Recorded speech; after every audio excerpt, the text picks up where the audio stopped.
About Face Theater is continuing to celebrate 30 years of queer theater with the return of Regeneration Studio, a weekend of community building, education, and performance to help build the future of queer theater. And joining us once again on this show is the wonderfully talented, amazing, smart, brilliant, fabulous artistic director of About Face Theater, Megan Carney. Hello, Megan. Hey, Megan. Nice to hear your voice. Hey, Ellen. Hey, Scott. So good to be with you today. I'm Good to so have you. glad that you are here. How are you, my friend? Oh, my gosh. I'm doing well. I'm taking it a day at a time. I'm staying connected with my people and communities, making sure not to, isolate and let despair creep in. So I'm doing okay. All How right. are you? I am hanging in there, not going to let go. Yeah. That is it. And I'm so glad that you're bringing up the whole point about community and the importance of community. I'm trying to do the same thing. Trying to be with my peeps and have my voice heard when I can, and also find moments of joy, and particularly queer joy, wherever I can find it. Yep. Yep. So can you? That's the mantra. Yep is the mantra. There we go. Can you remind listeners about the mission of About Face Theater? Absolutely. Yeah. About Face Theater is all about advancing LGBTQ plus equity. And the way we do that is through community building, education, and performance.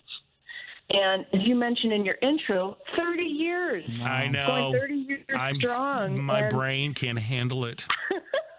It's so weird and amazing. Yeah, and that mission, of course, has evolved, and the way the work has been showing up has evolved over that time. We've all changed. Our understanding around gender and sexuality has evolved, and the political moment keeps shifting, So for a company, as you know, you were there in the founding days. Like, you understand that original impulse to do it, and it's really incredible to be a part of the celebration year and say, like, wow, the evolution is the key. Just the organization keeps kind of shifting and adjusting. Yeah. I really think that's one thing that I'm so beyond proud to call our About Face Theater my artistic home, because when we did, 30 years ago when we started, it really was all about visibility, just showing people like stories, histories, lives, and experiences, and the continual evolution and I guess just by our mere existence at the time, it was political, and now moving into tackling larger issues and having more of a voice. It really is wonderful. And to all of the leadership over the years, it's like truly hat tip to all of you, and to all the amazing artists that have walked through those doors. Holy smokes. Absolutely. Yeah. Hundreds of people who made the company what it is. Yeah, it's incredible. Yeah. And now continuing on with that legacy, we've got the return of Regeneration Studio. So what is in store for that? Yeah, awesome. Well, I just love this program so much. This came about coming out of the pandemic. As we all know, arts moved online. A lot of artists had to really change up how they were doing their work. And when we got to sort of emerge and come back into live performance mode, I started talking to people like, how are you doing? How's your practice changed? What do you need? And what I kept hearing over and over from people was like, I just need that space to refresh, to recharge, to reinvent, to try some different ideas. And that's really where Regeneration Studio came from, was really this express need around, can we just get back together again and try out some things? And so, it's about new work development, but it's also about professional development and networking and community meetups. And I really feel like, this year there's something for everybody, whether or not you even identify as a formal artist. If you are a curious person, there's a lot for you to just show up and have a great time. It's a combination of readings of new plays, with the playwrights and directors and amazing Chicago actors participating, bringing these new plays to life, and then in discussion with the audience around themes or questions or where it's going. And then we also have a couple other really special meetups that I wanted to talk about as well. That's what I want to hear about. Yeah. Okay, cool. And this is all on our website too, but we're featuring a couple special things. One is a town hall for directors and theater makers. So wherever you are in your career experience, you want to know more about directing. What we've noticed is that, as companies have closed and changed in Chicago, we've really lost some of those spaces for directors to really develop new work or try new ideas or even get a foothold in the field. So we want to hear from people, what's missing? What would be helpful? What kind of spaces do you need? What kind of support do you need? And that's going to be a town hall format on Saturday. And our plan is to organize everything that we hear from that and then share that out and hopefully build some new things and new spaces and programs for people. We've also got a couple other things along those lines. I heard you all giving a shout out for that rally on Sunday. Mm-hmm. And so I want to connect that dot to right after that in the afternoon. And sidebar, all of this is happening at the Goodman Theater, right in the Loop. Right, yeah. Right. So you can go protest and come on over. Yeah, perfect. So that's what I'm thinking, because the Sunday programming is about theater and liberation, learning and liberation through the arts. We're going to be having a teaching artist meetup. We're going to be premiering a new touring show called Life Out Loud, Voices of Pride. And we've got a special workshop with Chicago Therapy Collective that offers a Training in Higher Trans Now campaign to really think about how to transform your organization to be trans inclusive, and really walking through, people might think, oh, I already know what that's about. I know what to do. Let me tell you, these folks have insights and ways to advance equality and equity in the workplace that's really eye-opening and super helpful. So that's available Sunday afternoon in the Loop. And if folks are going to be down at that rally, it'd be great to connect the dots and let's all be together around this. And, I think there's some real opportunities to, transform how we're doing our work together and really strengthen our community as a result. Absolutely.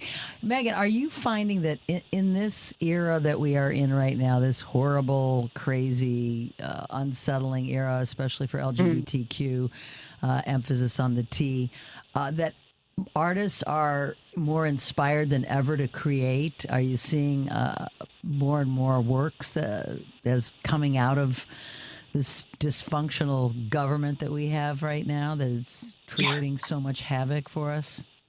Right. I think there's definitely a lot of activity. I think that artists are, in addition, writing more and writing in response and kind of naming what's going on, also coming up with really cool ideas and of ways to produce. So it doesn't always have to be, the full production of a show for a 5-week run. Mm-hmm. It could be a special event that happens over a couple weekends, or it could be a one night only come together, listen to these amazing stories, and let's be together. I think that people are being very inventive about getting stories out and using that as fuel, for connecting. So I think that's a really good insight. Yeah. Good to hear. And I'm sure with these workshops, you'll be inspiring folks to continue the discussion around queer art and the importance of queer art and just arts in general in society. Oh, go ahead. Is working and whatnot. It can be scary, and you could lose your courage. If you feel like, oh, I'm over here on my own, I'm kind of getting lost and caught up in this. I think the advantage of staying in the conversation and just being in the room with people is you keep that courage, to say, no, we're here, we exist. We're resisting this. We're using our voices. We're using these platforms. We're going to keep going, because that's what we've always done, right? That's what we've always done. Yep.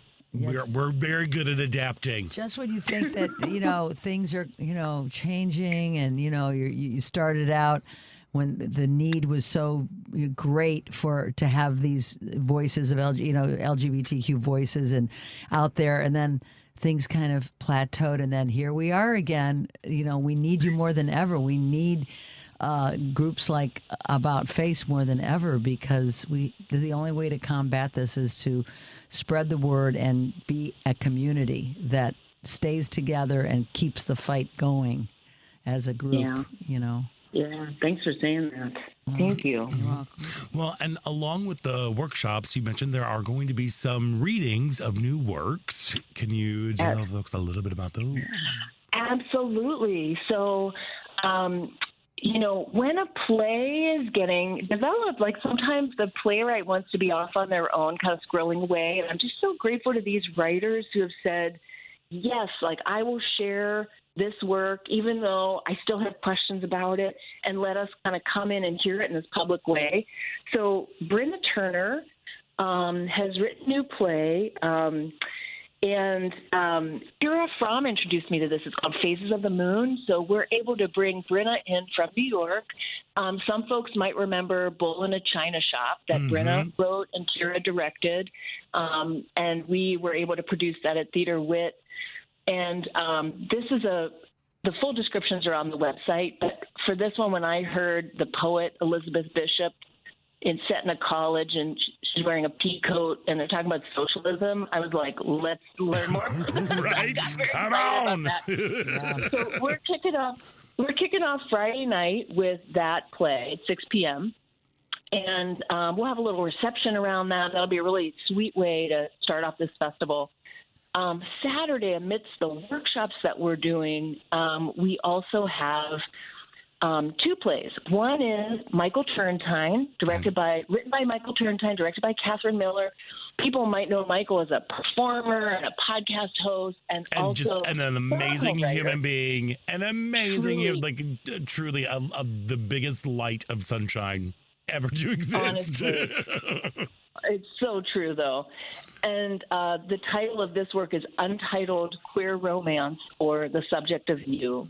And it's just sort of gorgeous, lots of couples kind of exploring relationships and the journey and sort of getting at those questions around connection and what makes us, connect and stay with people, and the journeys that we have together. So that's the second one. The third and final play reading is written by R. Eric Thomas, directed by Michael Burke. It's called An Army of Lovers. And R. Eric Thomas wrote the terrific play Time is on Our Side that we produced a handful of years ago at Theater Wit. And I was so excited when he reached out with this new play. I was excited to pass it to you, Scott, and that you said yes, that you would be one of the cast members for this reading. Oh, my goodness. Cannot wait. I wonder, do you want to share what your reaction was as you read this play? Yeah, you sent me, I was thrilled and honored that you reached out and be like, hey, would you be able to do this reading? And like, here's the script, read it. And I was like, okay, let me give it a read and I'll let you know. It was like a Monday. I'll let you know by Friday. I read the first act, and then I immediately emailed you like, I just read Act 1. I don't know what else is happening, but I'm totally in. Please come in. It is so oddly prescient, and it offers a bleak view at, how would you describe it? Kind of a corporatization, like corporatization of America. Over and how do we stay in our integrity? And also I love how intergenerational it is, and how these activists from a former generation are kind of expressing what it used to look like to be an activist, and what is it now when everything is driven by technology and everything. And in this moment when we're all looking at, economic boycotts and how do you strike back against these massive global corporations that seem to suddenly be running everything, and not suddenly, but, Yeah. This play really does kind of get at the heart of that, of like, where do we stand on all this? And I just think all three of these plays are going to spark a lot of great conversation for folks. And, we've left a lot of space for the writers and the directors and the actors to kind of discover some things and invite us in on that. So I think I do want to say one other thing. All the readings, they're about love, and they're about connection, and they're about our humanity, and they're not sort of stewing in sort of the trauma or the fear of the moment, but they're really in the power of the moment. And I think that was ultimately why these three rose up, and felt like, oh, these are the stories we want to be putting out in the world right now.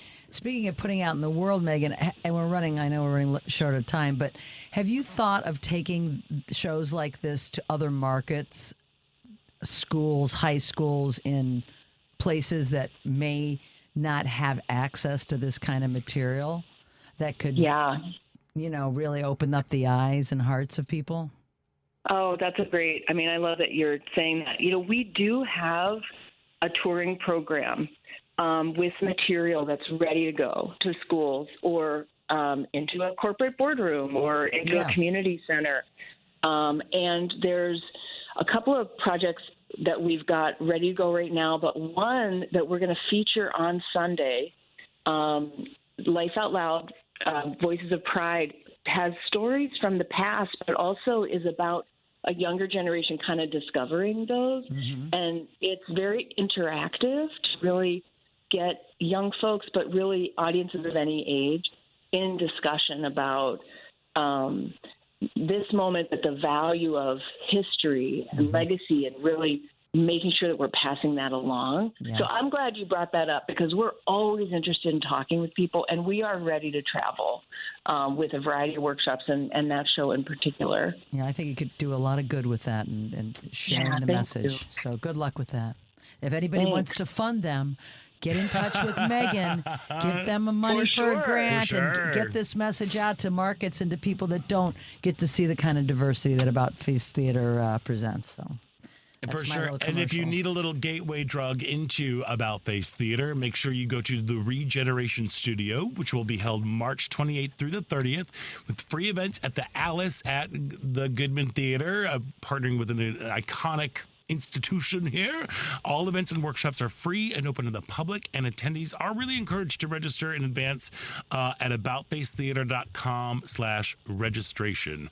Or you can just do it in person, just kind of show up. Megan Carney, so grateful for all the incredible work that you do. So very proud to call you friend. And I cannot wait to dive into this play. It's awesome. So good. Oh, thank you for that. And it's always great to talk with you too. You're doing such a service for all of us with this show, and really giving us a chance to be in community and amplify all the good stuff that's happening around our city. So really appreciate you so much. I learned it from watching you. Megan Carney, our district director of About Face Theater. Thank you so much, and we'll see you at the Goodman. Sounds good.